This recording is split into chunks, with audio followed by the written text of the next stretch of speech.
રાધે રાધે। આજે તો અમારે ગોરમાને થાળ ધરવાનો હતો એટલે મેં કીધું લાવો ને લાપસી બનાવી નાખીએ। તો જો એક વાટકીમાં કરકરો લોટ લીધો છે, તમે ભાખરીનો પણ લઈ શકો છો।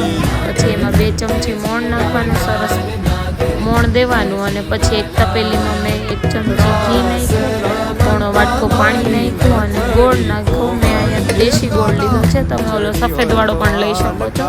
પછી એમાં ઓલો આપણો મોણ દેલો લોટ હતો એ ધીમે ધીમે નાખવાનો, સરસ નાખી અને એમાં છે ને વેલણથી 5-6 અંદર આવી રીતના ખાડા પાડી દેવાના। ખાડા પાડ્યા બાદ એક લોઢી લેવાની, લોઢી ઉપર 3 મિનિટ આવી રીતના ઢાંકીને લોટ ચડવા દેવાનો।